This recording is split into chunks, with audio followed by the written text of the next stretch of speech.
Olá, como vai? Chega mais e sinta à vontade aqui nessa minha história. Minha filha, você confia em todo mundo que mora debaixo do mesmo teto? Pois eu vou te contar uma coisa. A pessoa mais perigosa da minha vida não veio de fora. Não era estranho. Dormia no quarto ao lado, comia na mesma mesa que eu e sorria na frente das visitas. Meu nome é Sara. Hoje já estou bem vivida. Mas tem história que não envelhece dentro da gente. Ela fica ali, fresquinha, como se tivesse acontecido ontem. E a minha é dessas que, quando eu conto, as pessoas ficam assustadas. Eu nasci e me criei em Pirapora, no norte de Minas, um lugarzinho que carrego no peito com uma saudade que dói de tão bonita. A gente acordava com o apito grave do vapor cortando a madrugada, anunciando que mais um dia tinha começado no Rio São Francisco. Minha casa ficava ali pertinho da margem, naquele trecho onde a água bate nas pedras e faz um barulho que parece conversa de gente antiga. De noite, esse barulho embalava meu sono. De manhã, era ele que me chamava para o mundo. Meu pai se chamava Jorge, homem baixinho. Trabalhava com tropeiro, levando gado de um canto para outro, cruzando veredas que só ele conhecia. Quando voltava de viagem, trazia rapadura cortada em lascas finas num embrulho de papel, e eu corria para o portão antes mesmo de ouvir a voz dele. Ele me pegava no colo e me girava no ar, e eu ria tanto que engasgava. Era o único momento do dia em que eu me sentia segura. Minha mãe se chamava Marisa. E aqui, minha amiga, já começa o primeiro nó dessa história. Porque mãe, para mim, durante muito tempo, foi só uma palavra. Uma sombra que eu montava na memória com pedaços soltos, o perfume de alfazema no travesseiro, uma canção murmurada no escuro, e mais nada. Marisa foi embora quando eu ainda era tão pequena que mal alcançava o batente da porta. Fez as trouxas, beijou minha testa com os lábios tremendo e desapareceu na estrada de chão. Meu pai nunca explicou direito. Só disse que ela precisou ir. Eu esperei naquele portão tantas tardes que perdi a conta. Mas o portão só rangia com o vento. A casa ficou vazia de um jeito que não era só falta de gente. Era falta de cheiro de comida feita com carinho, de mão passando no cabelo antes de dormir. Meu pai tentava, coitado. Fazia pirão desajeitado, trançava meu cabelo torto, cantava desafinado uma moda de viola para me fazer rir. Mas Jorge era homem do mato, e o mato não ensina ninguém a ser mãe. Foi aí que apareceu Teresa. Ela chegou trazida por uma comadre, numa tarde em que meu pai estava sentado na soleira com o olhar perdido. Teresa era mulher de rosto fechado, cabelo preso com grampo de metal, mãos finas e rápidas. Falava pouco, mas quando falava, cada palavra tinha peso de pedra. Meu pai, cego de solidão, viu nela uma solução. Eu vi outra coisa. Vi o jeito como os olhos dela passaram por mim. Como se eu fosse um móvel velho que alguém esqueceu de tirar da sala.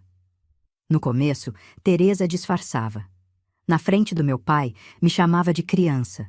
Às vezes até passava a mão na minha cabeça com um gesto mecânico, sem calor nenhum. Mas bastava Jorge sair para a tropa que a máscara caía. Ela me acordava antes do galo cantar para varrer o terreiro. Me mandava buscar água no poço, com balde pesado demais para o tamanho dos meus braços. Se eu derramava uma gota que fosse, vinha o beliscão escondido, sempre no mesmo lugar, na parte de dentro do braço, onde a marca ficava escondida pela manga do vestido. Eu não contava nada para meu pai. Sabe por quê? Porque eu tinha medo de perder o único pedaço de família que me restava. Se ele mandasse Teresa embora, quem ia cuidar da casa enquanto viajava? E se achasse que eu era o problema? Criança pensa assim, torto, mas pensa. E vai engolindo, vai ficando quieta. Teresa engravidou no primeiro ano. E foi como se uma sentença tivesse sido assinada contra mim. O ventre dela crescia, e junto crescia a impaciência, o desprezo, a crueldade calculada.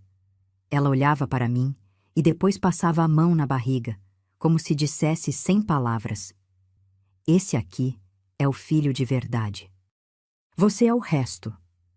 Eu dormia num canto do corredor, num colchão de palha de milho que cheirava a mofo quando chovia. O quarto que tinha sido meu virou o quarto do bebê que ainda nem tinha nascido. Teresa costurava roupinhas de flanela e bordava flores nos paninhos com uma delicadeza que eu nunca vi ela ter comigo.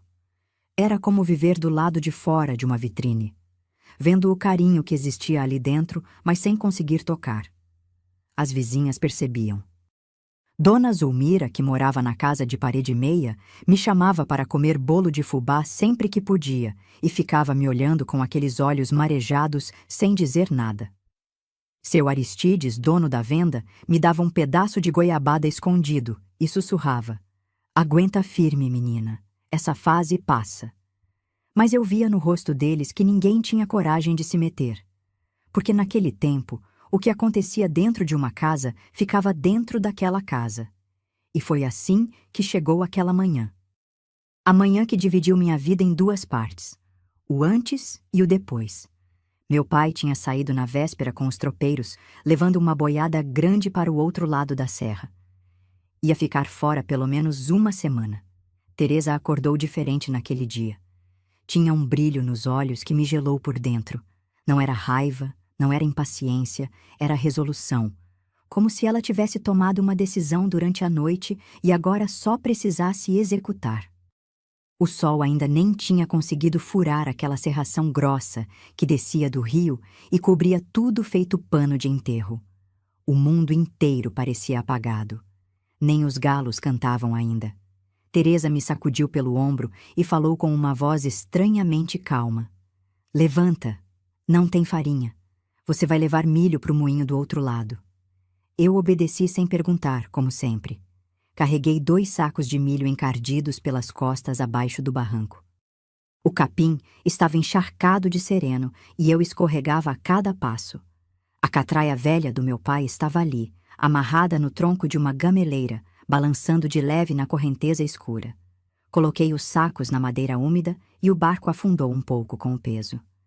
Teresa veio atrás, pisando devagar, sem pressa nenhuma. "Senta aí dentro e espera. Vou buscar o lampião." Eu sentei. Encolhi os joelhos contra o peito. A neblina era tão fechada que eu mal enxergava minhas próprias mãos. E foi então que ouvi o som áspero da corda grossa roçando no tronco da gameleira. Não era som de quem amarra, era som de quem solta. O solavanco veio mudo e definitivo. A catraia se desprendeu do barranco como um bicho solto na correnteza. A água daquele mês de chuva estava traiçoeira, grossa, veloz. Em poucos segundos, a margem desapareceu dentro daquele véu branco. E eu me vi sozinha, no meio do rio, sendo puxada para onde as pedras fazem o estrago. Quem caía naquela corredeira não saía vivo. E Teresa sabia disso. O desespero é um bicho que morde por dentro. Ele trava a garganta, endurece o peito e congela o pensamento. Quando a catraia se soltou daquele barranco e a correnteza me puxou para o meio do rio, eu senti o desespero me engolir inteira. A neblina era tão grossa que parecia parede. Eu esticava os olhos para todos os lados e só via aquele branco sem fim, como se o mundo tivesse acabado e sobrado só eu e a água. O barulho crescia. Não era mais aquele murmúrio manso que embalava meu sono à noite. Era um rugido surdo, pesado, de água batendo em pedra com força de arrebentar osso. Eu sabia o que tinha naquela direção. Todo mundo em Pirapora sabia. As corredeiras ficavam depois da curva grande, onde o rio estreita e a água se espreme entre pedregulhos enormes cobertos de limo. Os pescadores chamavam aquele trecho de Boca do Diabo. Nem canoa boa passava ali sem virar. A catraia girava devagar, pesada com os 2 sacos de milho encharcados. A madeira rangia a cada tranco da correnteza, e eu sentia a água gelada subir pelos meus pés descalços. Meu vestido de chita já estava ensopado, grudado no corpo, e o frio era daquele que entra no osso e parece que nunca mais vai sair. Eu chorei. Chorei feito criança que era, chamando por meu pai, chamando por Deus, chamando por aquela mãe que tinha ido embora e que talvez nem soubesse que a filha dela estava morrendo num rio de água barrenta. Mas o choro não parava o barco, e o rugido das pedras só aumentava. Foi aí que alguma coisa mudou dentro de mim. Não sei explicar direito, minha amiga. Foi como se uma mão invisível tivesse me sacudido por dentro e falado: "Para de chorar e faz alguma coisa, menina." Talvez fosse Deus. Talvez fosse o instinto de quem não quer morrer.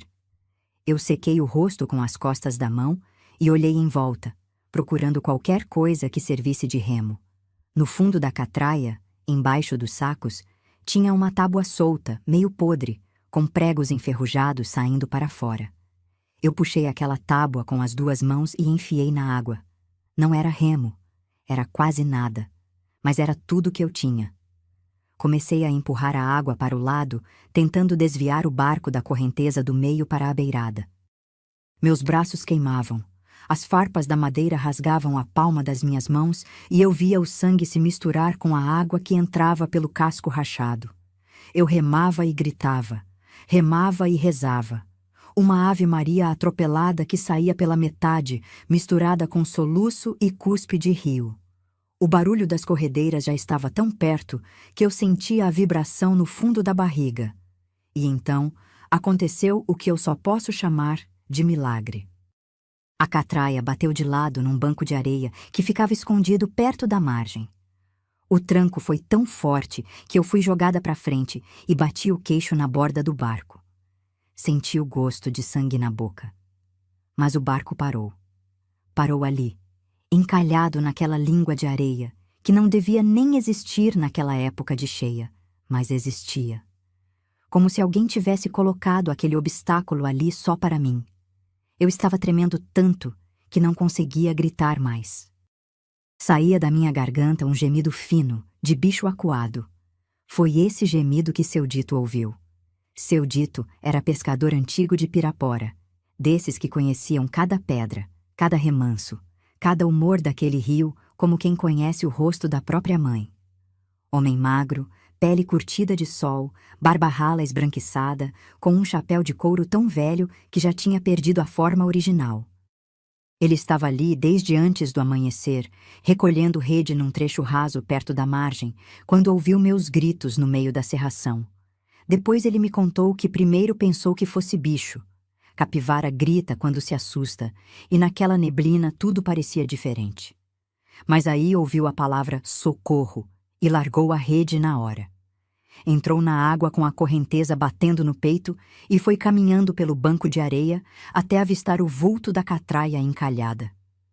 Quando ele me alcançou, eu estava encolhida no fundo do barco, abraçada nos sacos de milho, roxa de frio, com os lábios rachados e as mãos em carne viva.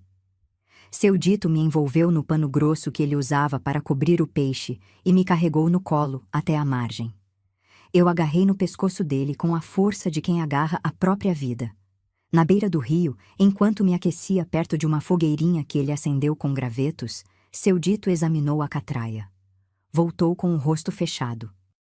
Pegou a ponta da corda que ainda estava amarrada no barco e me mostrou. A corda estava inteira, lisa, sem marca de rompimento, sem nó desfeito, sem sinal de desgaste. Alguém tinha desenrolado aquela corda com calma, com intenção.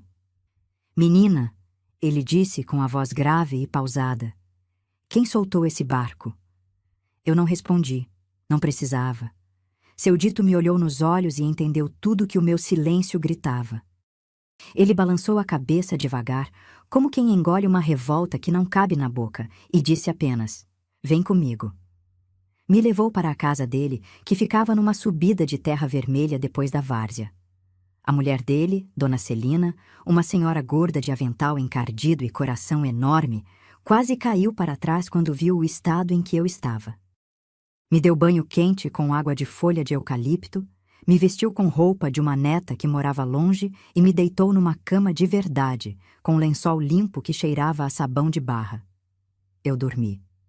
Dormi como não dormia havia muito tempo, sem medo de ser acordada aos trancos, sem ouvido atento aos passos no corredor, sem o corpo encolhido esperando o pior. Dormi embalada pelo calor daquela casa que não era minha, mas que naquela noite me acolheu como se fosse. Mas o corpo cobra. O corpo cobra tudo o que a gente passa. Quando amanheceu, eu não consegui levantar. A febre tinha chegado de madrugada, sorrateira, e tomado conta de mim como fogo em palha seca. Dona Celina colocou a mão na minha testa e arregalou os olhos. Mandou seu dito correr atrás do farmacêutico da cidade, porque médico, naquele tempo e naquele lugar, era luxo que pobre nem sonhava. O farmacêutico veio, encostou o ouvido no meu peito e sacudiu a cabeça. Pneumonia dos 2 lados. Disse que era grave, que precisava de remédio forte, e que se a febre não baixasse em 3 dias, era melhor se preparar para o pior. Dona Celina não se preparou para o pior. Dona Celina se preparou para a guerra. Dona Celina era dessas mulheres que o mundo não conhece, mas que sustentam tudo nas costas sem fazer barulho. Baixinha, de braço grosso e passo firme, ela governava aquela casa como quem governa uma trincheira. Quando o farmacêutico saiu com a cara fechada e o diagnóstico pesado, ela não chorou, não rezou alto, não pediu conselho a ninguém. Arregaçou as mangas do vestido de algodão cru, foi até o quintal e arrancou com as próprias mãos um punhado de folhas de guaco, hortelã-pimenta e poejo. Ferveu tudo numa panela de barro e começou a me dar aquele chá amargo de colher em colher, com a paciência de quem rega a planta no seco, esperando a chuva que não vem.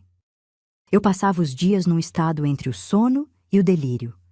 A febre me jogava num lugar escuro, onde os pensamentos se misturavam como água suja. Às vezes eu via meu pai chegando no portão com a rapadura no embrulho e tentava correr, mas minhas pernas não se mexiam. Outras vezes eu estava dentro da catraia de novo, girando na correnteza, e a neblina se transformava no rosto de Teresa, me olhando da margem, imóvel, com aquele brilho nos olhos que eu nunca ia esquecer. Dona Celina não saía de perto. Trocava o pano molhado da minha testa de hora em hora, esfregava banha de porco com cânfora no meu peito e ficava ali sentada num banquinho de madeira, costurando ou debulhando feijão, sempre com um olho em mim. De madrugada, quando a febre subia mais forte e eu tremia debaixo de 3 cobertas, ela me puxava para o colo, encostava minha cabeça no ombro largo dela e ficava balançando devagarinho, cantando uma cantiga tão antiga que as palavras já não faziam sentido. Mas o som fazia. O som me segurava no mundo. No 3º dia, a febre quebrou. Foi de repente, como o temporal que passa. Eu abri os olhos e, pela primeira vez, enxerguei o quarto direito. Paredes de reboco caiado, uma imagem de santa encostada no canto com flor de plástico amarelecida, uma janela pequena por onde entrava um fiapo de sol que desenhava um retângulo dourado no chão de cimento.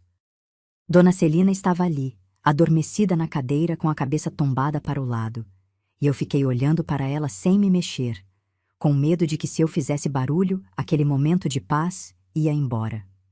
Quando ela acordou e viu meus olhos abertos, soltou um suspiro tão fundo que pareceu esvaziar inteira. Me deu caldo de galinha com farinha na caneca de alumínio e ficou me olhando comer com uma alegria mansa, daquelas que molham os olhos, mas não derramam lágrima.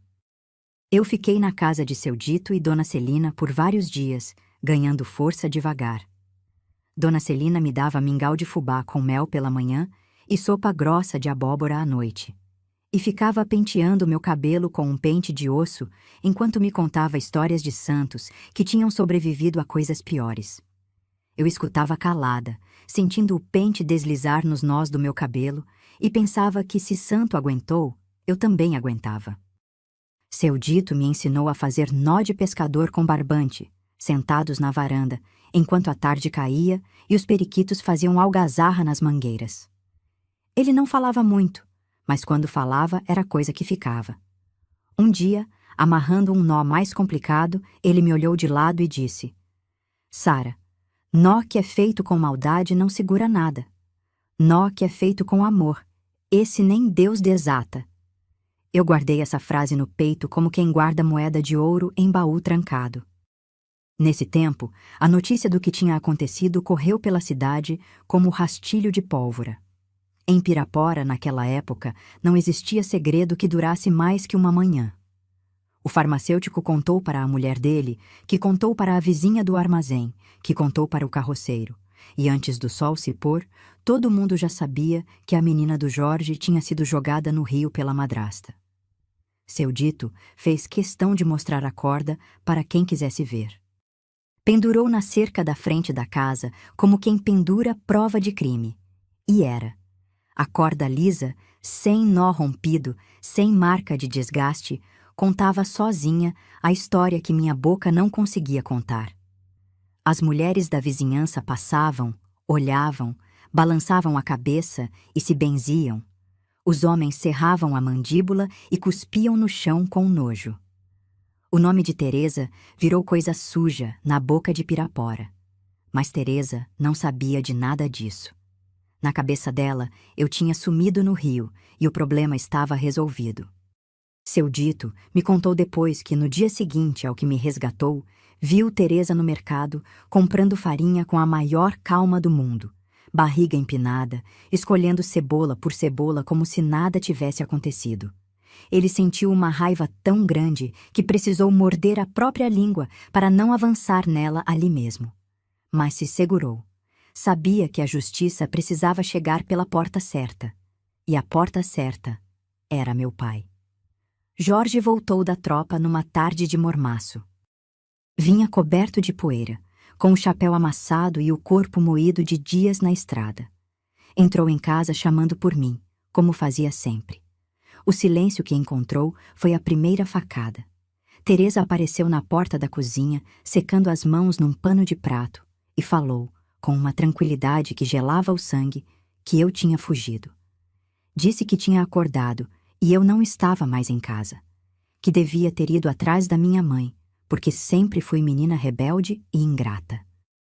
Meu pai conhecia muita coisa do mato, dos bichos, dos caminhos, mas de gente, Jorge entendia pouco. Por um instante, ele quase acreditou. Quase. Até que bateram na porta. Era seu dito, com o chapéu de couro na mão e a verdade na ponta da língua. O que aconteceu dentro daquela casa eu não vi, porque eu estava na cama de Dona Celina, ainda fraca demais para andar. Mas ouvi os relatos depois, contados e recontados por vizinhos que ouviram tudo através das paredes finas. Seu dito entrou, cumprimentou meu pai com um aperto de mão e, sem rodeio nenhum, contou tudo. O barco solto, a corda inteira, a menina roxa de frio no meio do rio, a pneumonia, os 3 dias de febre entre a vida e a morte. Meu pai ouviu calado. Cada palavra de seu dito caía naquele homem como brasa em pano seco. As mãos dele tremiam encostadas na mesa. O rosto foi mudando devagar, de confusão para compreensão, de compreensão para uma dor tão funda que parecia rachar ele pelo meio. E então, Jorge se virou para Teresa. Dizem que ele não gritou. Dizem que foi pior que grito, que a voz dele saiu num tom baixo, rouco, de animal ferido, e que ele disse uma frase que ninguém que ouviu conseguiu esquecer. Uma frase que eu vou guardar para contar depois, porque ela mudou tudo. Teresa, pela primeira vez desde que pisou naquela casa, teve medo. E medo de verdade. Minha amiga, existe um tipo de silêncio que machuca mais que tapa. É o silêncio de um homem que descobre que foi cego. Que dormiu ao lado de alguém capaz de matar uma criança e não percebeu. Esse silêncio pesava dentro do meu pai como chumbo derretido. E eu sei disso porque, quando ele finalmente apareceu na porta de Dona Celina para me buscar, eu olhei para o rosto dele e não reconheci o homem que me girava no ar. Jorge tinha envelhecido numa semana.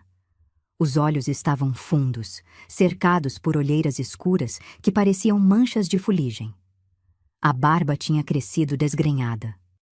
As mãos, aquelas mãos que eu conhecia firmes como raiz de árvore, tremiam encostadas no corpo como se não soubessem mais onde se apoiar. Ele parou na soleira, me viu deitada na cama de Dona Celina, e o queixo dele tremeu daquele jeito que homem treme quando está segurando um choro que não se permite soltar. Eu quis correr para ele, mas meu corpo ainda estava fraco, e quando tentei levantar, as pernas bambearam e eu caí sentada na beira da cama. Foi meu pai que veio até mim. Atravessou o quarto em 2 passos largos, Se ajoelhou no chão de cimento e me abraçou com uma força que quase me machucou. Senti o peito dele sacudindo contra o meu rosto e o cheiro dele, couro, suor, poeira de estrada, me encheu de um alívio tão grande que eu também desabei. Ficamos assim um tempo que não sei medir. Dona Celina saiu do quarto em silêncio, puxando seu dito pelo braço, e nos deixou ali, pai e filha, chorando abraçados no meio daquela casa que não era nossa, mas que tinha me salvado a vida. Quando meu pai finalmente se soltou, segurou meu rosto com as 2 mãos e me olhou nos olhos. E foi ali que ele disse a frase que eu prometi contar. Disse baixo, com a voz rasgada: "Minha filha, me perdoa. Eu trouxe a cobra para dentro de casa e ela quase te engoliu." Eu nunca tinha ouvido meu pai pedir perdão para ninguém. Jorge era homem de poucas palavras e nenhuma fraqueza visível. Ouvir aquilo dele me doeu e me curou ao mesmo tempo, de um jeito que eu não sabia que existia. Eu encostei a cabeça no ombro dele e sussurrei que estava tudo bem, mesmo sabendo que não estava. Mas era o que ele precisava ouvir. E criança aprende cedo a cuidar de quem deveria estar cuidando dela. Naquele mesmo dia, meu pai me contou o que tinha acontecido na casa depois que seu dito apareceu com a verdade. Jorge ouviu tudo calado, como eu já disse. Mas quando seu dito terminou, meu pai se levantou devagar. Foi até a porta da cozinha onde Teresa estava encostada com os braços cruzados sobre a barriga e parou na frente dela. Teresa tentou falar. Abriu a boca para repetir a história da fuga, mas meu pai levantou a mão no ar. Não para bater, mas para silenciar. E ela calou. "Eu vou falar uma vez só", ele disse. "Você vai arrumar suas coisas e sair dessa casa antes do sol nascer amanhã. Não quero você perto da minha filha nunca mais enquanto eu viver." Teresa mudou de cor. Ficou pálida como cera de vela e recuou 2 passos, encostando as costas na parede. Então, fez a única coisa que sabia fazer. Apelou para a barriga, pôs as 2 mãos no ventre redondo e disse que ele não podia fazer isso com o próprio filho. Que ela estava grávida, que precisava de um teto, que a culpa era toda minha, que eu era perigosa, que eu inventava coisas. Meu pai respirou fundo.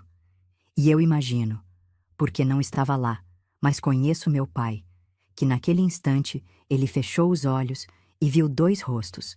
O rosto da filha roxa de frio no meio do rio, e o rosto de um filho que ainda nem tinha nascido. Vi nos olhos dele, quando me contou depois, uma guerra que durou poucos segundos, mas que decidiu o rumo de tudo. De um lado, o filho que vinha. Do outro, a filha que quase morreu. E no meio, a mulher que quase matou. E aqui, minha amiga, é onde a história toma um caminho que até hoje me corta por dentro. Meu pai não expulsou Teresa. Não naquela noite. A barriga dela era uma corrente mais forte do que a raiva dele. Jorge era homem de honra bruta, do tipo que não abandona a cria nem quando a mãe da cria é a pior pessoa do mundo. Ele sabia que se mandasse Teresa embora grávida, a cidade inteira ia falar. Não dele, mas do filho. E filho não pede para nascer. Então, meu pai tomou a decisão que mais me doeu na vida. Ele fez minhas trouxas. Não as dela, as minhas. Juntou minha roupa, meu pente, minha boneca de pano que minha mãe Marisa tinha costurado antes de ir embora. Uma bonequinha de vestido de retalho, sem um olho, que eu chamava de Rosinha. E colocou tudo dentro de um saco de estopa. Depois me pegou no colo, me levou até a carroça de seu dito, que já estava esperando na frente da casa, e me disse que eu ia morar com a minha avó materna, minha avó Juventina. Eu nunca tinha visto minha avó. Sabia que ela existia porque meu pai às vezes mencionava a mãe da sua mãe com um respeito calado, como quem fala de alguém que impõe autoridade só de existir. Mas Marisa tinha rompido com a família quando foi embora, e o contato tinha se perdido feito trilha no mato que ninguém mais pisa. Meu pai mandou um recado por tropeiro no mesmo dia em que soube a verdade, e ficou esperando a resposta com a paciência de quem já não confia em mais nada. A resposta veio poucos dias depois, curta e firme. "Manda a menina. Aqui ela tem lugar." 5 palavras secas que carregavam mais acolhimento do que tudo que eu tinha ouvido nos últimos tempos. Na hora de ir, meu pai me abraçou de novo. Dessa vez o abraço foi diferente. Não era de desespero, era de despedida. E despedida de pai é coisa que rasga a alma sem fazer barulho. Ele enfiou a mão no bolso e tirou um lenço de tecido bordado com as iniciais MJ. Marisa de Jesus, minha mãe. Disse que era para eu guardar, porque um dia eu ia entender. A carroça de seu dito partiu no fim da tarde, quando o sol estava aceso como brasa no horizonte, e as cigarras cantavam tão alto que parecia que o mundo inteiro estava gritando no meu lugar. Eu ia sentada atrás, abraçada em Rosinha, olhando a casa do meu pai diminuir na estrada de terra até virar um pontinho, e depois nada. E na janela da cozinha, recortada contra a luz do lampião, eu via a silhueta de Teresa, parada, imóvel, com a mão na barriga. Ela tinha vencido. A viagem na carroça de seu dito durou o dia inteiro e mais um pedaço da noite. Saímos de Pirapora pela estrada de chão que cortava o cerrado adentro, espremida entre paredões de capim-gordura mais alto que a cabeça de um homem. O sol castigava sem dó e o cheiro de mato queimado grudava na garganta. Seu dito ia calado na boleia, estalando a rédea de vez em quando, e eu ia atrás, sentada em cima dos sacos, abraçada em Rosinha, com o lenço bordado da minha mãe enrolado no pulso, como se fosse amuleto. Paramos uma vez só, perto de um córrego de água limpa, onde as pedras brilhavam feito vidro no fundo. Seu dito lavou o rosto, encheu o cantil e me deu um pedaço de carne seca com farinha embrulhado em folha de bananeira. Eu comi sem vontade, mastigando devagar, olhando para trás como se ainda pudesse enxergar a casa do meu pai no horizonte. Mas o horizonte era só cerrado, vermelho, seco, infinito. Quando a noite caiu, o céu se abriu de um jeito que eu nunca tinha visto. Sem luz de cidade nenhuma por perto, as estrelas apareciam aos montes, espalhadas como farinha jogada no pano preto. Seu dito apontou para uma estrela grande, solitária, que brilhava mais que as outras e disse: "Aquela ali é a estrela d'alva. Ela nasce antes de todo mundo e só vai embora quando tem certeza que o sol chegou, que nem certas mulheres que eu conheço. Eu não entendi na hora, mas guardei. Chegamos no fim da noite. A estrada tinha estreitado até virar trilha de terra batida, entre cercas de arame farpado, e o barulho das rodas da carroça nas pedras soltas espantou um bando de pássaros que dormia numa aroeira. A casa de Dona Juventina ficava numa fazendinha de meia água, encostada num morro de terra roxa, coberto de pés de manga e jabuticaba. Tinha varanda larga, com coluna de madeira descascada e um banco comprido de tábua grossa, onde cabiam 6 pessoas sentadas. O terreiro era de chão batido, varrido com tanta dedicação que parecia encerado. No canto, um fogão de lenha coberto por um telheiro de palha soltava um fio de fumaça que subia reto no ar parado da noite. Minha avó estava esperando na varanda. Eu nunca tinha visto Dona Juventina e confesso que a primeira impressão me deu um frio na espinha. Era mulher alta para a idade, de postura reta como poste de cerca, cabelo todo branco preso num coque apertado no alto da cabeça. O rosto era cheio de linhas fundas, mas os olhos eram vivos como brasa de candeia. Ela usava um vestido escuro de tecido grosso, sem enfeite nenhum, e tinha as mãos grandes, nodosas, de quem trabalhou a vida inteira sem pedir ajuda. Quando a carroça parou, ela desceu os 2 degraus da varanda devagar, se aproximou e ficou me olhando de cima por um instante, que pareceu durar uma eternidade. Eu encolhi os ombros, apertei Rosinha contra o peito e abaixei os olhos, esperando qualquer coisa. Uma bronca, uma rejeição, uma frieza. O que veio foi outra coisa. Dona Juventina se abaixou, me segurou pelo queixo com uma firmeza delicada e levantou meu rosto até que nossos olhos se encontrassem.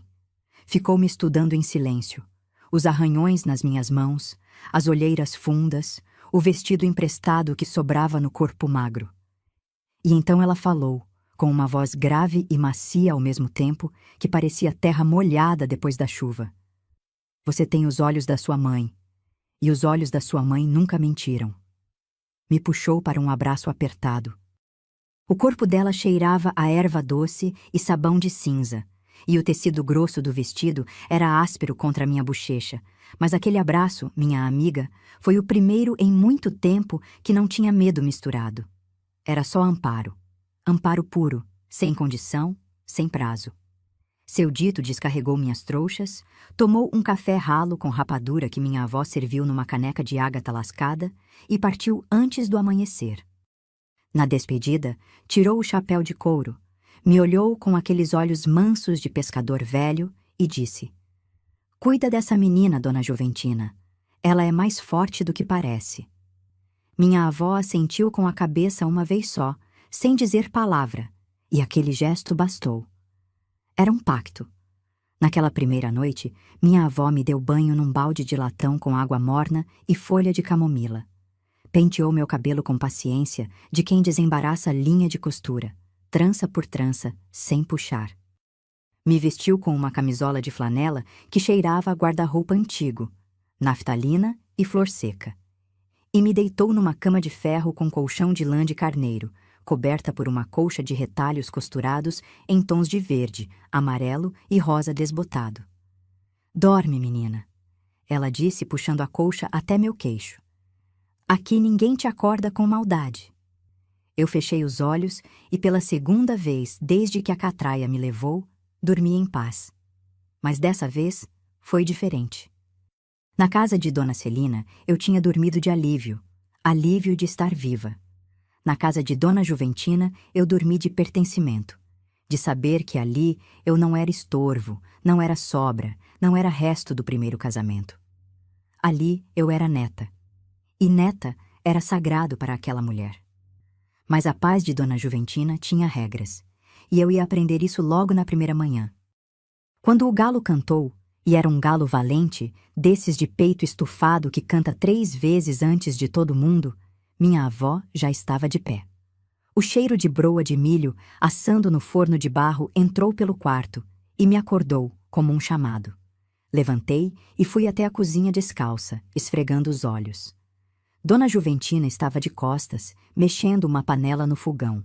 Sem se virar, disse: "Nesta casa, quem come trabalha, quem trabalha descansa, e quem descansa agradece, nessa ordem." Eu engoli seco. Mas não era ameaça, era a estrutura. Era o jeito daquela mulher de dizer que ali eu teria tudo o que precisava, desde que entendesse que a vida não dá nada de graça, mas que isso não é castigo, é dignidade. E foi com essa mulher de mãos nodosas e coração blindado de aço e forrado de veludo que a minha vida começou de novo. Só que a paz, como tudo que é bom nesse mundo, não durou tanto quanto eu queria. Porque semanas depois, chegou uma notícia de Pirapora que fez Dona Juventina largar a colher no chão do fogão e se sentar na cadeira com a mão no peito. E essa notícia tinha nome. A notícia chegou pela boca de um tropeiro que passava pela região vendendo querosene e sal grosso. Ele parou na venda do povoado, pediu água e, como todo tropeiro faz, soltou a língua. Disse que em Pirapora o assunto do momento era a mulher do Jorge, aquela tal de Teresa, que tinha dado à luz um menino e, antes mesmo da criança completar o primeiro mês de vida, tinha arrumado as coisas e ido embora no vapor da madrugada, levando o filho e deixando Jorge sozinho numa casa vazia. Dona Juventina ouviu a notícia de uma vizinha que tinha ido à venda comprar pavio de lamparina.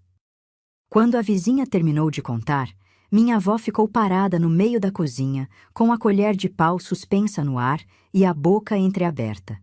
Depois largou a colher, que bateu no chão de cimento com um estalo seco, e se sentou na cadeira de palhinha com a mão no peito.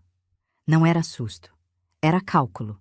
Dona Juventina era mulher que pensava antes de sentir, e eu via as engrenagens girando por trás daqueles olhos de brasa. Teresa foi embora. Ela repetiu baixo, como se precisasse ouvir a frase na própria voz para acreditar. Depois me olhou e disse: "Seu pai está sozinho, menina." Aquela frase me acertou de um jeito que eu não esperava. Porque dentro de mim moravam dois sentimentos brigando feito gato e cachorro no mesmo saco. De um lado, alívio. Teresa tinha sumido. A cobra tinha ido embora da casa.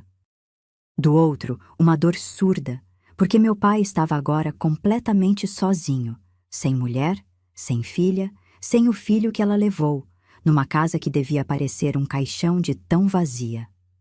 Nos dias que se seguiram, percebi que Dona Juventina ficou diferente.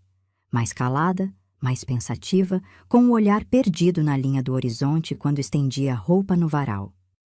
Ela varria o terreiro com mais força que o necessário, e à noite eu ouvia o rangido da cadeira de balanço na varanda indo e voltando até tarde, sinal de que o sono não vinha. Uma noite, eu levantei para beber água e encontrei minha avó na varanda, embrulhada num chale de lã cru, olhando para o escuro. O céu estava limpo e a estrela d'alva brilhava sozinha no canto, exatamente como seu dito tinha me mostrado na viagem.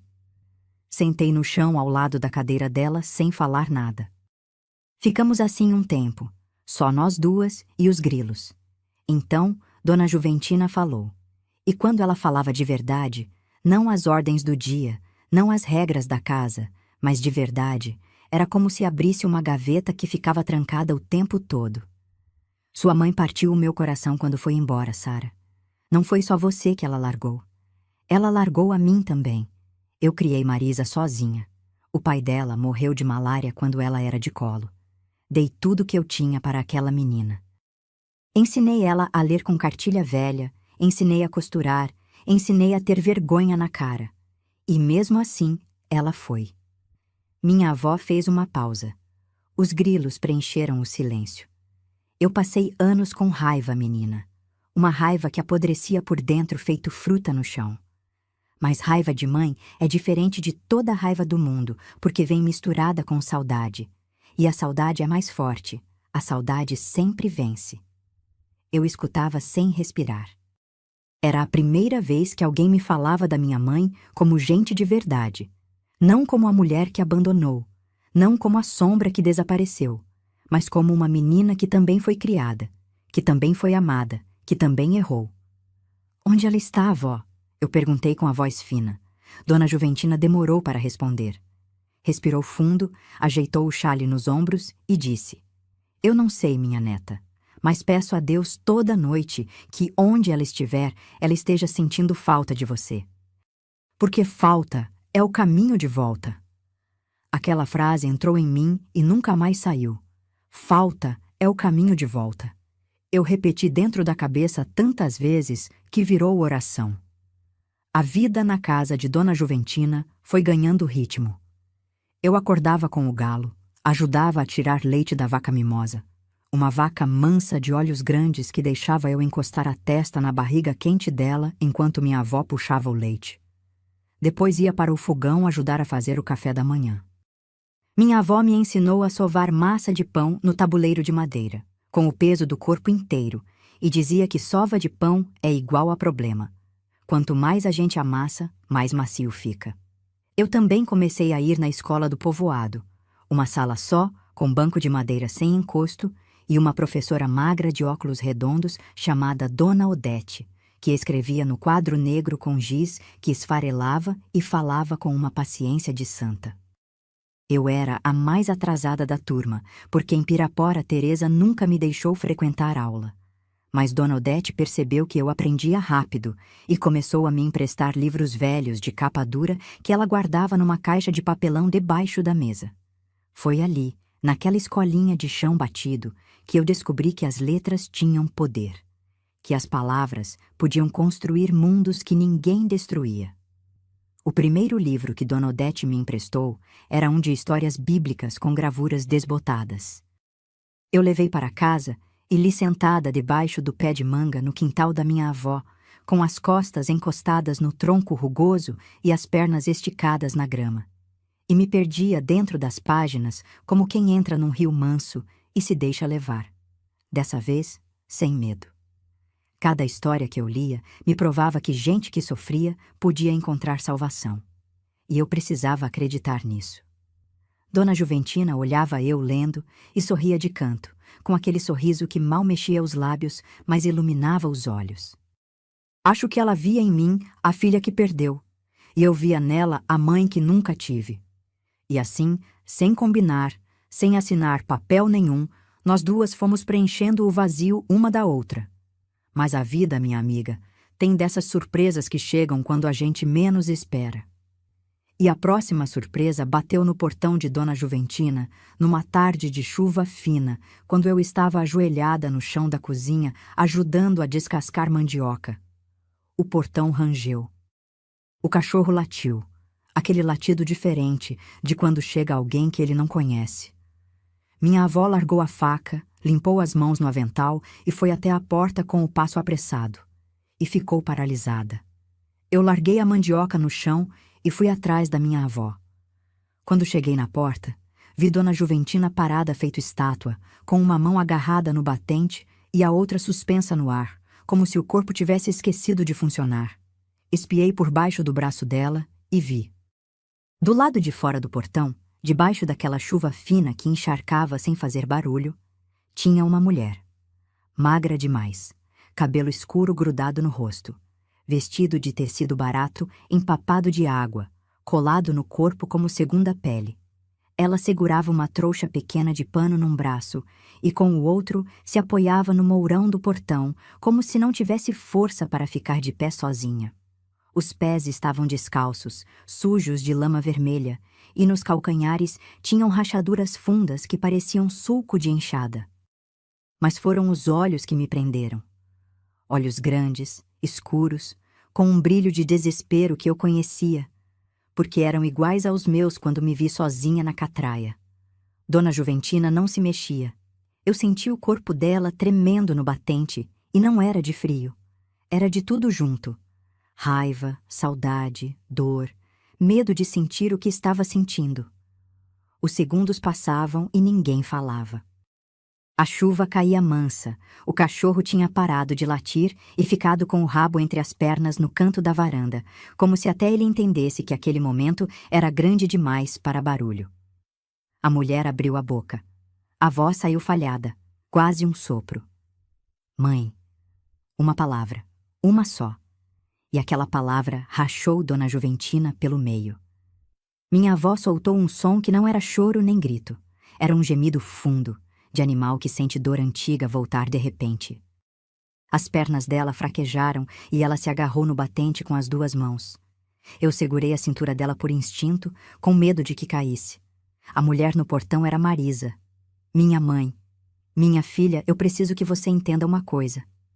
Eu tinha passado tantas noites imaginando aquele momento. Sonhava acordada com a minha mãe chegando, me abraçando, me pedindo perdão, me levando para um lugar onde tudo ia ser diferente. Nos meus sonhos, ela chegava bonita, cheirosa, forte, com presente e sorriso. A realidade não se parecia em nada com o sonho. A mulher que eu via no portão estava destruída. Não era a mãe que eu tinha inventado na memória. Era uma pessoa que a vida tinha mastigado e cuspido. E mesmo assim, meu coração disparou de um jeito que doía no peito. Porque mãe é mãe, minha amiga. Pode estar toda errada, toda quebrada, toda de avesso. Quando ela aparece, o coração da filha reconhece antes da cabeça decidir se perdoa ou não. Dona Juventina ficou um tempo que pareceu infinito olhando para a filha. Eu vi no rosto da minha avó todas as estações passando ao mesmo tempo.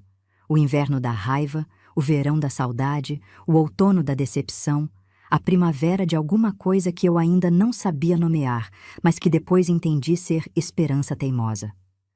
Então minha avó fez uma coisa que me ensinou mais sobre perdão do que qualquer sermão de padre.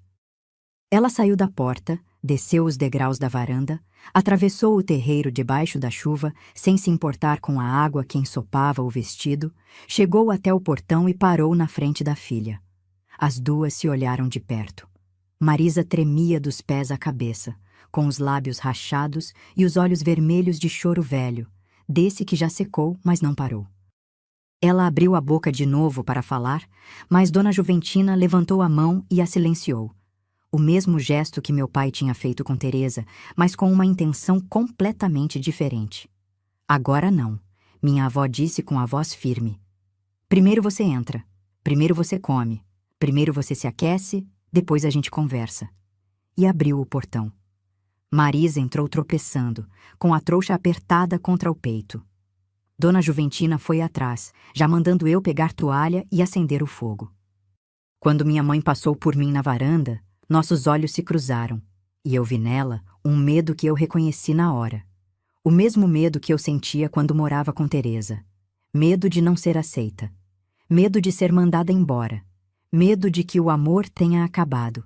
Minha mãe me olhou como se estivesse pedindo permissão para existir na minha frente.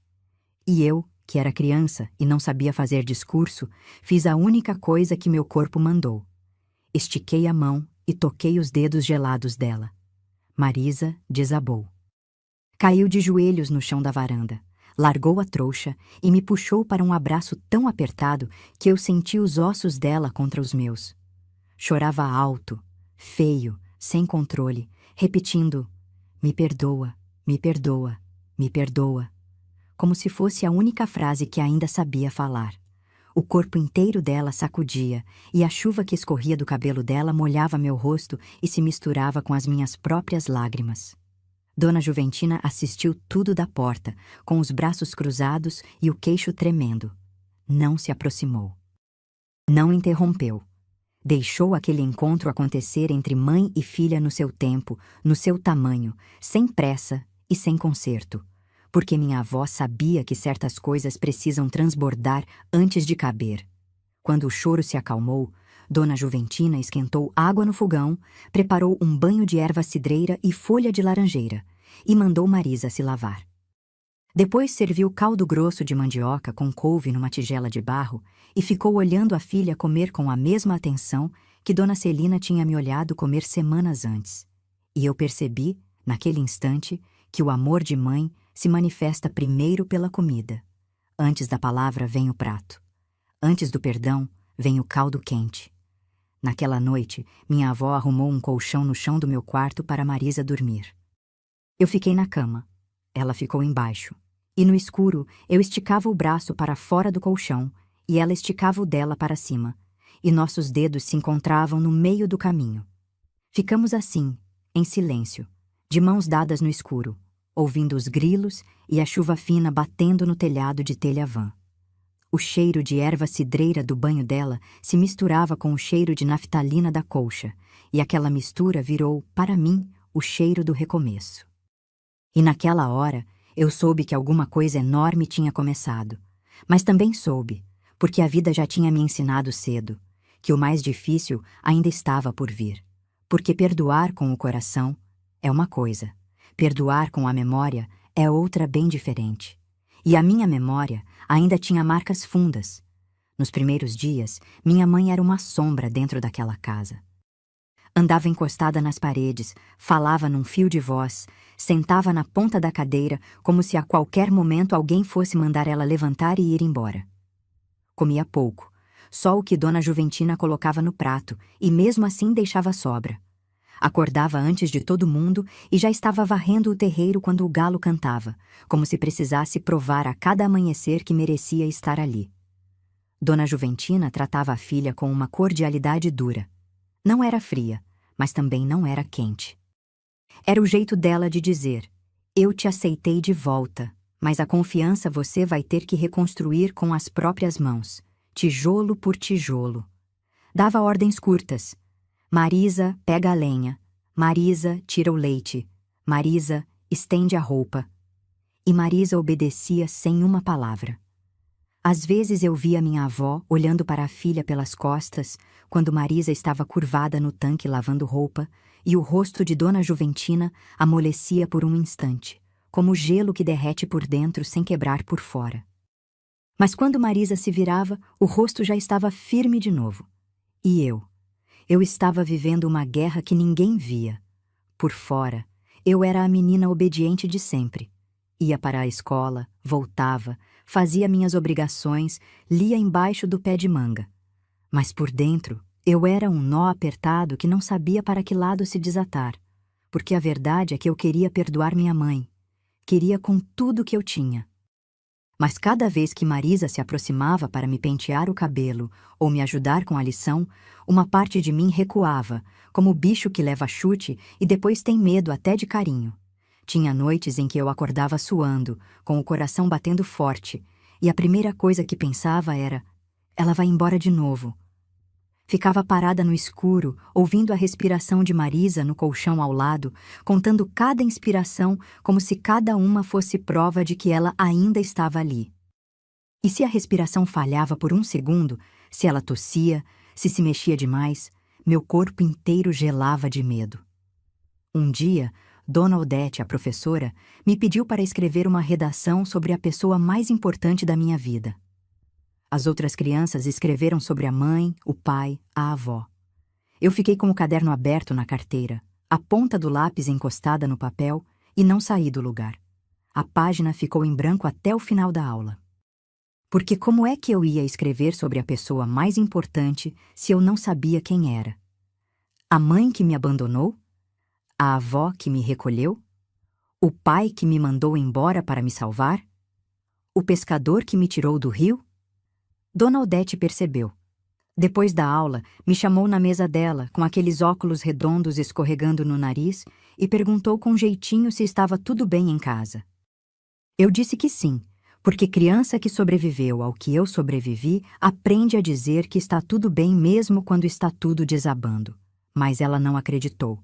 Tirou da gaveta um doce de leite embrulhado em papel manteiga, colocou na minha mão e disse: Sara, a gente não precisa escolher uma pessoa só para amar.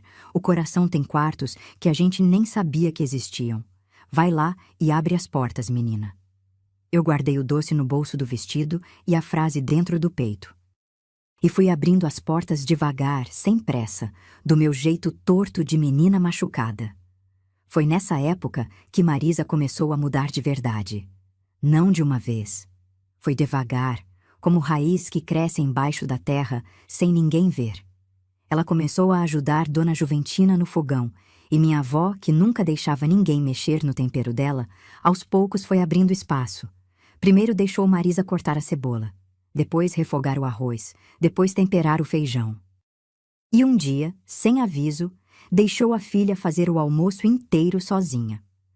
Quando eu sentei na mesa e provei aquele arroz, aconteceu uma coisa que me pegou desprevenida. O gosto era familiar.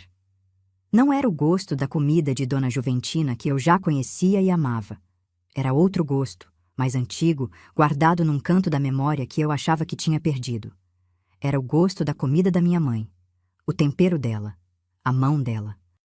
Aquele jeito de deixar o arroz soltinho com um toque de alho dourado que eu nem sabia que lembrava, mas que meu corpo reconheceu antes da minha cabeça. Eu parei de mastigar.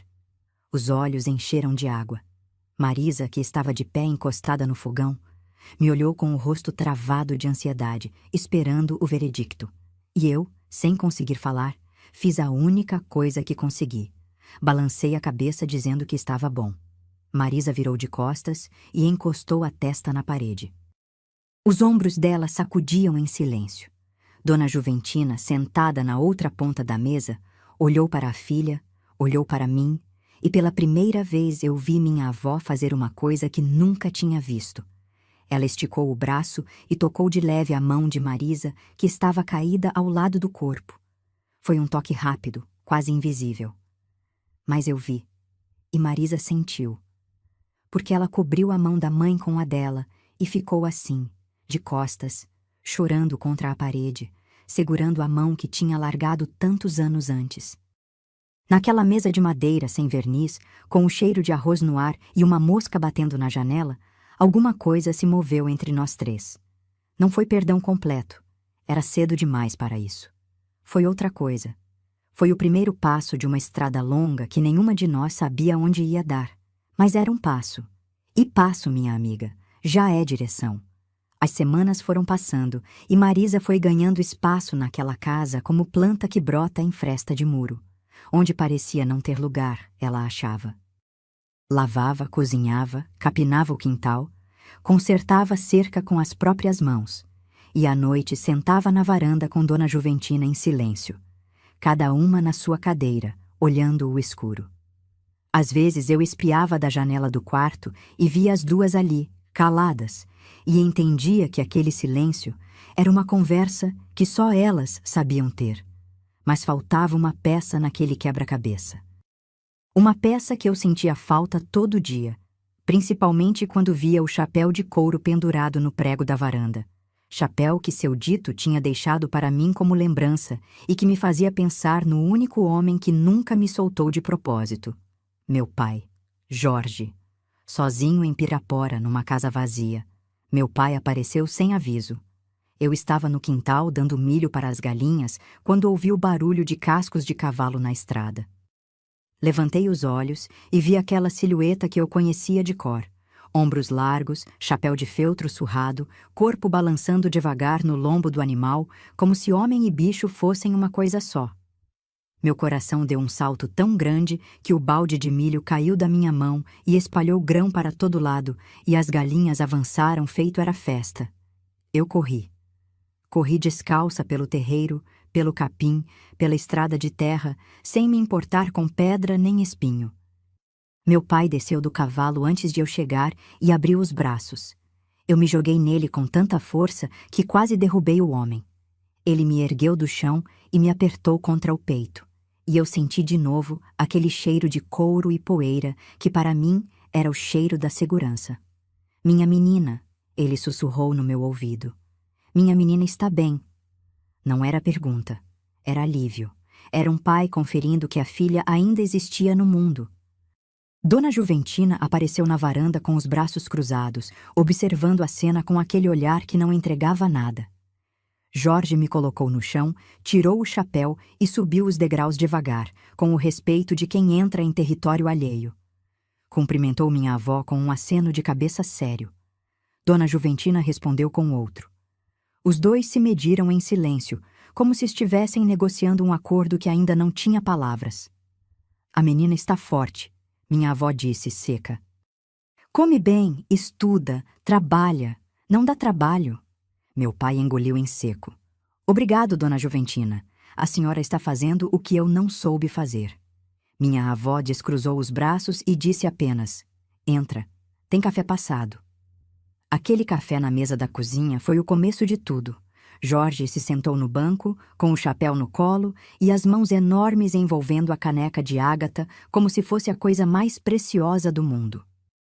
Dona Juventina serviu broa de milho, cortada em fatias grossas, e ficou de pé encostada no fogão, na mesma posição em que ficava quando avaliava qualquer pessoa que entrasse na casa dela.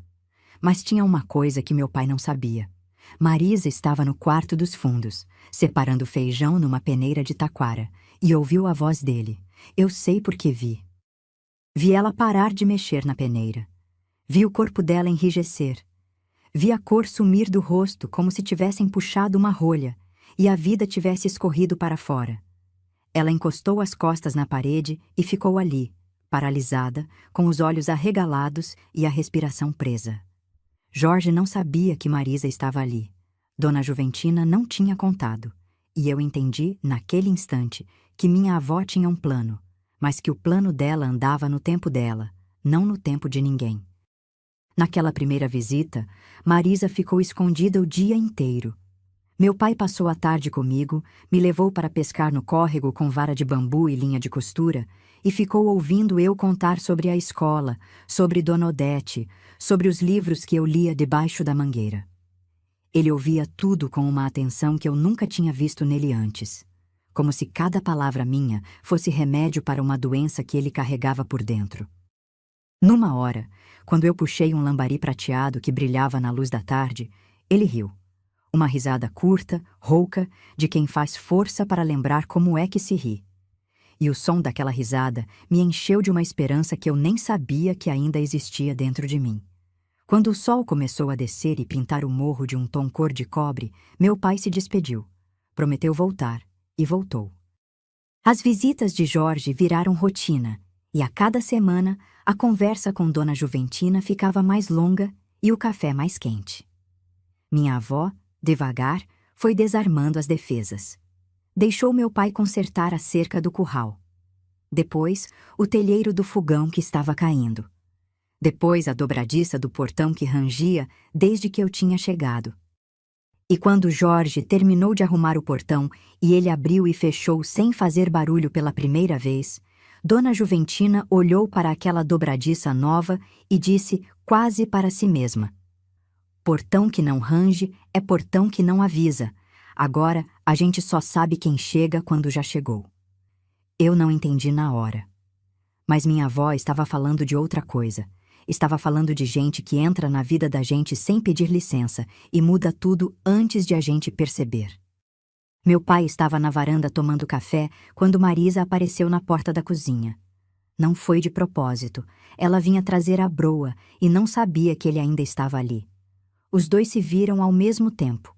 O prato de broa tremeu na mão de Marisa. A caneca parou no ar na mão de Jorge. O silêncio que caiu sobre aquela varanda era do tipo que a gente pode segurar nas mãos de tão denso. Eu estava sentada no degrau e não me movi. Dona Juventina apareceu atrás de Marisa na porta da cozinha e também não se mexeu. Ninguém respirava. Meu pai foi o primeiro a falar. E o que ele disse me surpreendeu, porque eu esperava raiva, esperava acusação, esperava aquela voz rouca de animal ferido que ele tinha usado com Teresa. Mas não foi nada disso. Jorge colocou a caneca na mesa devagar, olhou para Marisa e disse, com uma voz mansa que eu quase não reconheci: você está mais magra. 3 palavras. Sem acusação, sem perdão, sem cobrança, só uma observação que carregava por dentro tudo que ele não sabia dizer. E Marisa, que tinha se preparado para qualquer coisa menos para a gentileza, sentiu as pernas falharem. O prato escapou da mão dela e a broa se espalhou pelo chão da varanda. Dona Juventina se abaixou, catou os pedaços de broa com calma e disse como se nada tivesse acontecido: senta, Marisa, pega outra caneca, o café ainda está quente. E assim, sem discurso, sem cena, sem ninguém pedir perdão em voz alta, a minha mãe e o meu pai se sentaram na mesma mesa pela primeira vez em anos.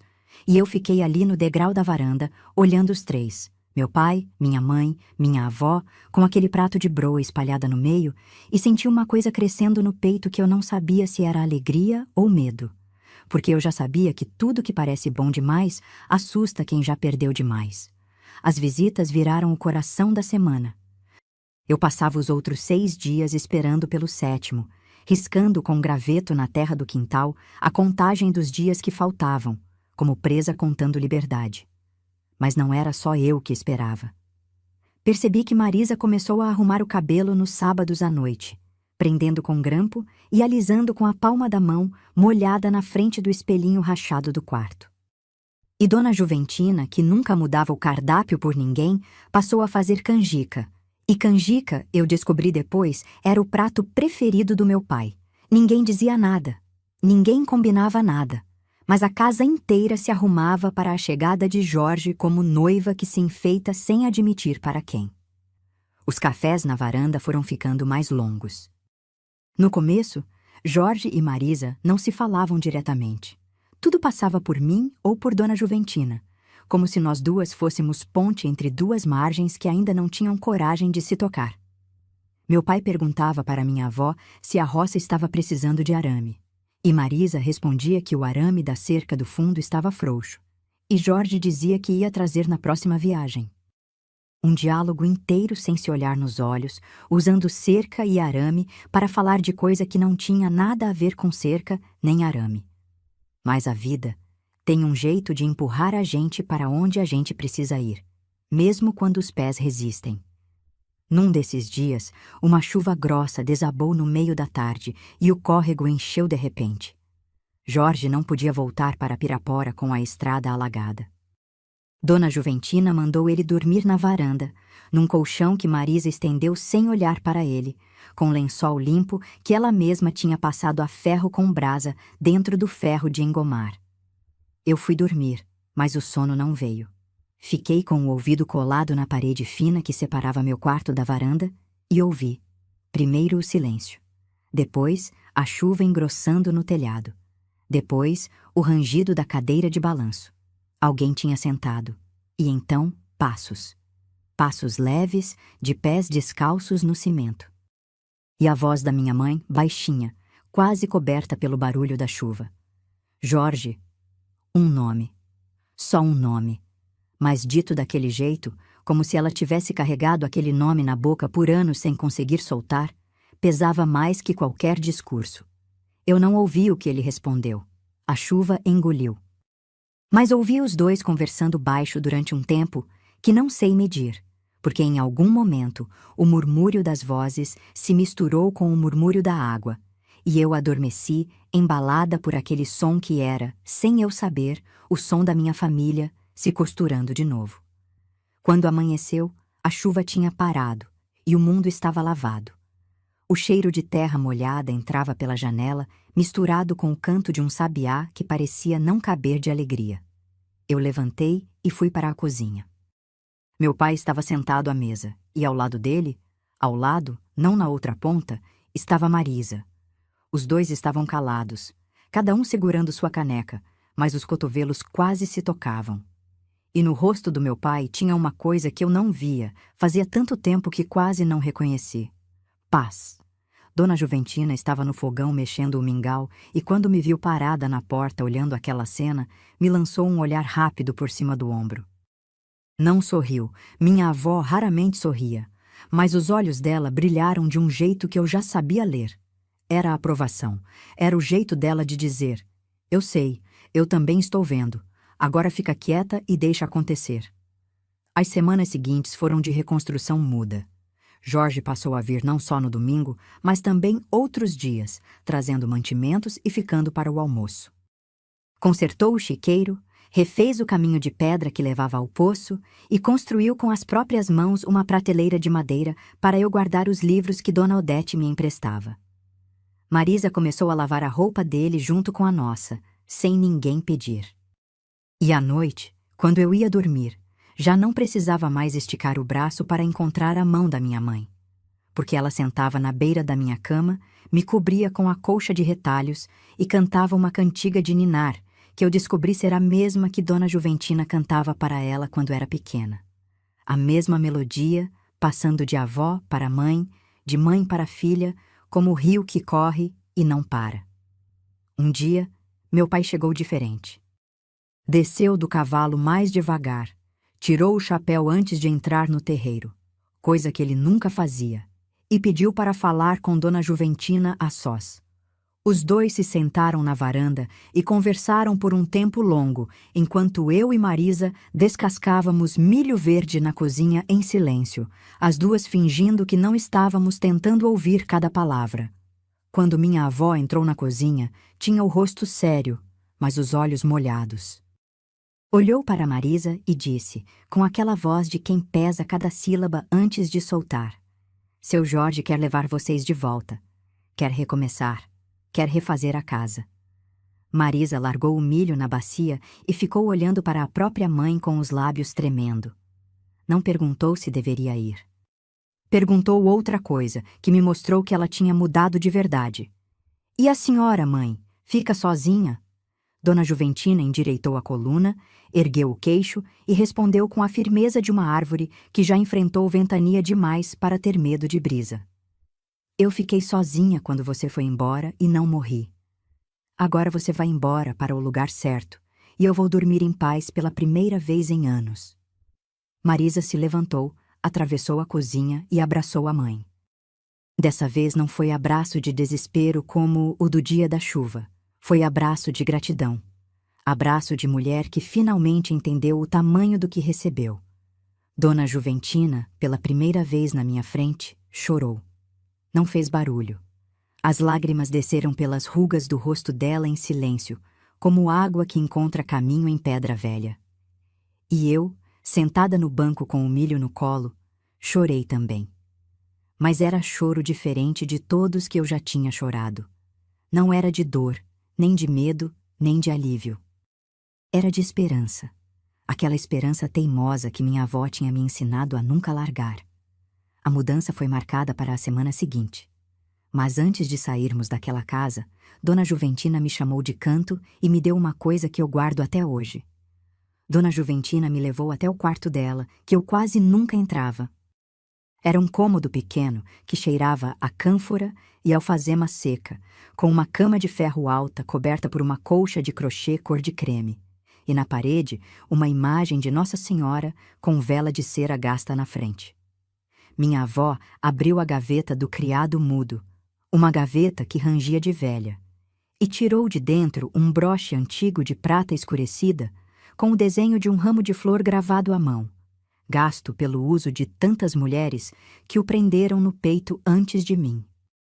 Esse broche foi da minha mãe, ela disse, colocando na minha mão com a solenidade de quem entrega testamento. Passou para mim, deveria ter passado para a Marisa, mas ela foi embora antes. Agora ele é seu. Toda vez que a vida apertar, você encosta a mão nesse broche e lembra. Tem mulher forte atrás de você, menina. Uma fila inteira de mulheres que não quebraram. Eu fechei os dedos em volta daquele broche e senti o metal frio na palma. Leve para a mão, pesado para a alma. Abracei minha avó e encostei o rosto no peito dela, ouvindo o coração que batia firme como relógio de parede que nunca atrasa. Dona Juventina passou a mão na minha cabeça uma vez só, devagar, e disse: Vai, sua família está te esperando. A volta para Pirapora foi diferente da ida. Na ida, eu era uma menina expulsa, carregada numa carroça com um saco de estopa e uma boneca sem olho. Na volta, eu estava sentada entre meu pai e minha mãe, no banco de uma charrete emprestada, com Rosinha no colo, o broche de Dona Juventina guardado no bolso junto com o lenço bordado de Marisa e o vestido novo que minha avó tinha costurado para a viagem.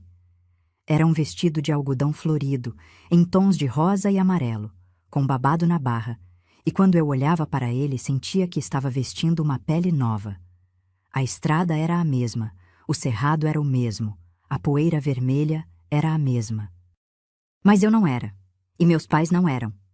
Marisa ia com a mão entrelaçada na de Jorge sobre o banco, e de vez em quando ele apertava os dedos dela e ela encostava a cabeça no ombro dele, e eu fingia que estava olhando a paisagem para deixar aquele momento ser só deles.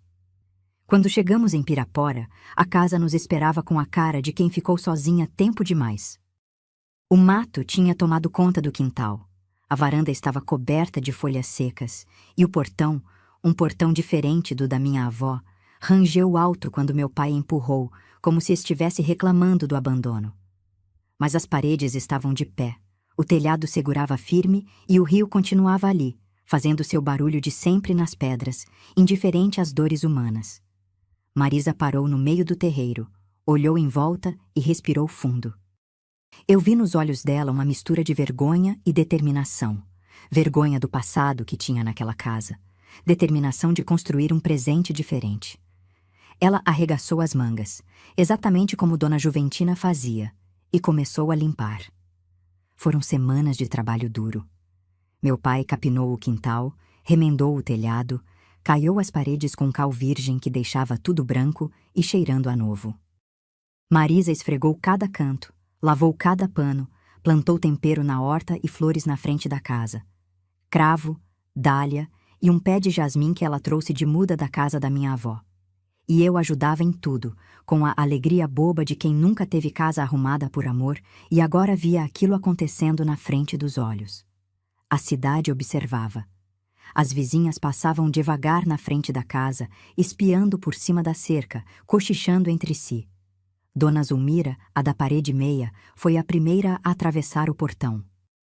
Trouxe um bolo de mandioca e um abraço apertado para Marisa e disse apenas: "Bem-vinda de volta, minha filha."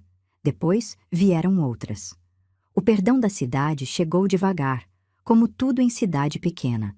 Um aceno aqui, um prato de comida ali, um convite para a novena de sábado.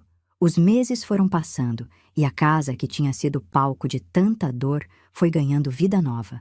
Meu pai voltou a fazer tropas, mas agora viajava menos e voltava mais rápido. Marisa cozinhava, costurava, cuidava da horta e me ajudava com as lições.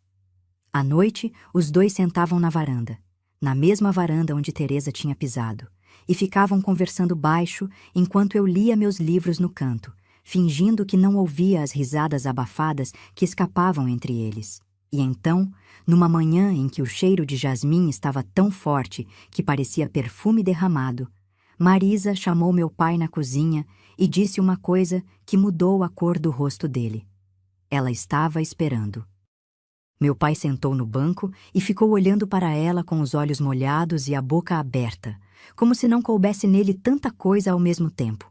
Depois se levantou, atravessou a cozinha, pegou Marisa pela cintura e encostou a testa na dela.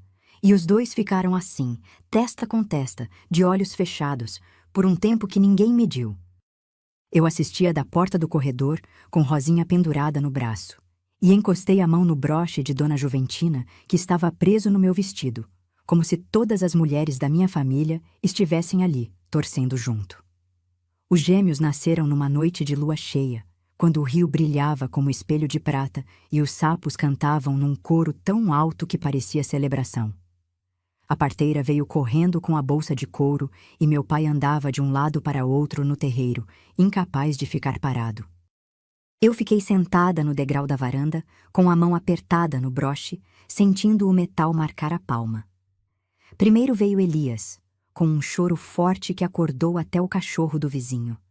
Depois veio Samuel, mais quieto, como se estivesse esperando o irmão abrir caminho. Quando a parteira me chamou para entrar, eu vi minha mãe deitada na cama, exausta e radiante, com um menino em cada braço. E o sorriso dela, aquele sorriso de mulher que finalmente encontrou o lugar onde pertence, me curou de feridas que eu achava que iam doer para sempre. Eu me aproximei da cama e olhei para aqueles dois rostos enrugados de recém-nascido. Marisa me olhou e disse: Sara, esses são seus irmãos, e você vai ser a irmã mais velha, mais corajosa que eles poderiam ter. Naquela noite, eu dormi abraçada em Rosinha, com o broche debaixo do travesseiro e o som dos gêmeos chorando no quarto ao lado. E pela primeira vez na vida, o choro de alguém não me deu medo, me deu alegria, porque aquele choro significava vida nova numa casa que a morte tinha visitado e não conseguiu ficar. Minha filha, se você chegou até aqui comigo, eu agradeço do fundo desse coração velho que já bateu de tudo. De medo, de raiva, de saudade, de alegria tão grande que parecia não caber no peito.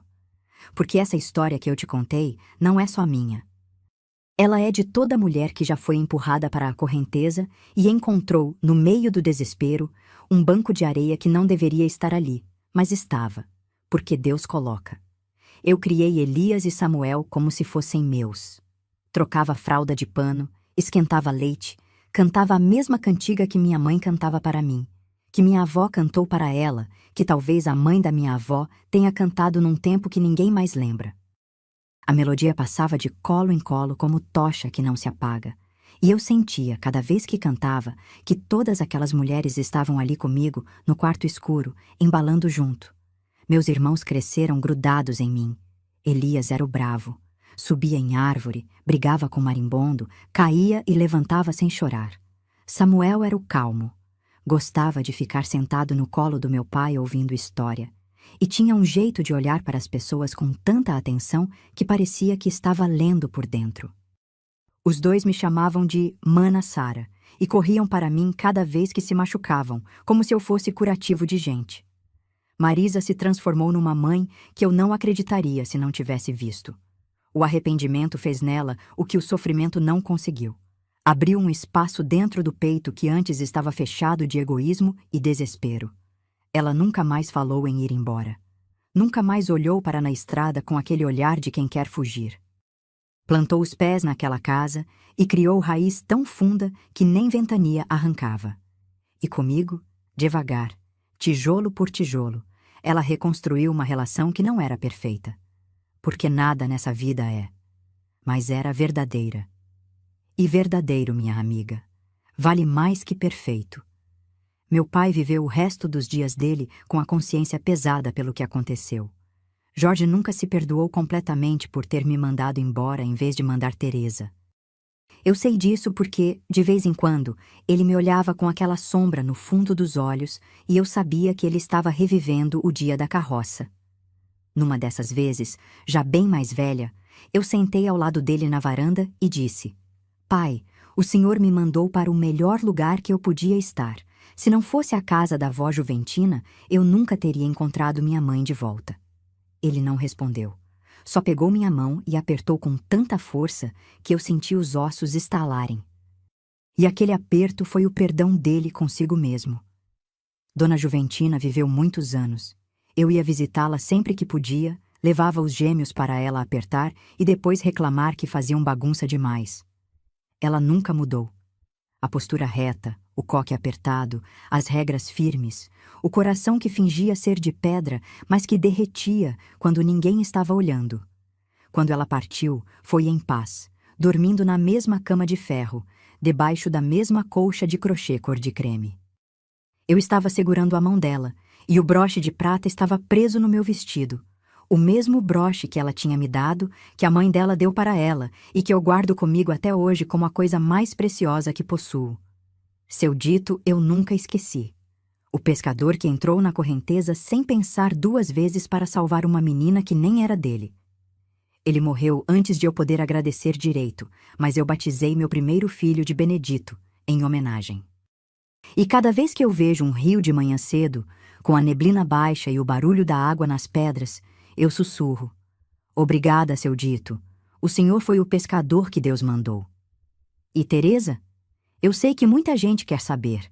Eu soube, muitos anos depois, por boca de um parente distante, que ela viveu uma vida difícil.